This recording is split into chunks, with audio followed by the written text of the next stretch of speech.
మంత్రి నారా లోకేష్ ఒక ఆదర్శవంతమైన నాయకుడని అమలాపురం ఎమ్మెల్యే ఐతాబత్తుల ఆనందరావు కొనియాడారు. లోకేష్ మరెన్నో పుట్టినరోజులు ఇలాగే జరుపుకోవాలని, భగవంతుడు ఆయనకు ఆయురారోగ్యాలు ప్రసాదించాలని ఎమ్మెల్యే ఆకాంక్షించారు. అంబేద్కర్ కోనసీమ జిల్లా అమలాపురంలో ఎమ్మెల్యే ఆనందరావు ఆధ్వర్యంలో ఘనంగా లోకేష్ జన్మదిన వేడుకలు జరిగాయి. జన్మదిన వేడుకల్లో టీడీపీ, జనసేన, బీజేపీ నాయకులు, కార్యకర్తలు పాల్గొన్నారు. లోకేష్ పుట్టినరోజు సందర్భంగా నియోజకవర్గ వ్యాప్తంగా పలు సేవా కార్యక్రమాలు నిర్వహించారు. రక్తదానంతో పాటు విద్యార్థులకు ఉచితంగా స్టడీ మెటీరియల్ పంపిణీ చేశారు.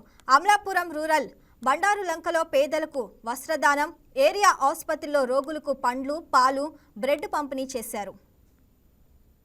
ఈరోజు ఆంధ్రప్రదేశ్ రాష్ట్ర అభివృద్ధిలో, ఆంధ్రప్రదేశ్ రాష్ట్ర ప్రభుత్వంలో చెరగని ముద్ర వేస్తూ, ప్రపంచవ్యాప్తంగా పర్యటనలు చేస్తూ, ఆంధ్రప్రదేశ్ రాష్ట్రానికి ఉపాధి కోసం, ఉద్యోగాల కోసం అవసరమైనటువంటి పెట్టుబడుల్ని రప్పిస్తూ ఒక ఆదర్శవంతమైనటువంటి నాయకుడిగా, ఆంధ్ర రాజకీయాల్లో భవిష్యత్తును శాసించే నాయకుడిగా లోకేష్ బాబు గారు ఈరోజు పుట్టినరోజు జరుపుకోవటం, పుట్టినరోజు సందర్భంగా అమలాపురం అసెంబ్లీ నియోజకవర్గం నుండి ఈరోజు కార్యకర్తలు, నాయకులు ఎంతో ఉత్సాహంతో కూటమి తరపున, కూటమి పార్టీలు కూడా కలిపి ఎంతో ఉత్సాహంగా ఈరోజు జనసేన, బీజేపీ, టీడీపీ కలిపి ఈరోజు ఉత్సాహంగా ఈ కార్యక్రమాలు జరుపుకుంటున్నాం.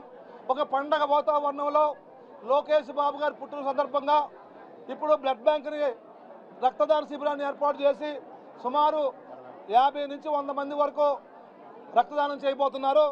ఆల్రెడీ శిబిరాన్ని కూడా ప్రారంభించాం.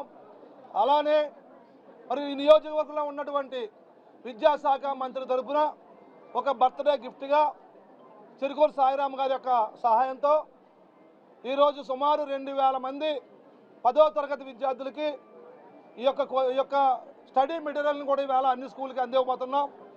అలానే బండారు లంకలో మా వేవర్స్ కమ్యూనిటీ నాయకుల ఆధ్వర్యంలో మరి పేదలకి వస్త్రదాన కార్యక్రమాన్ని ఏర్పాటు చేశాం.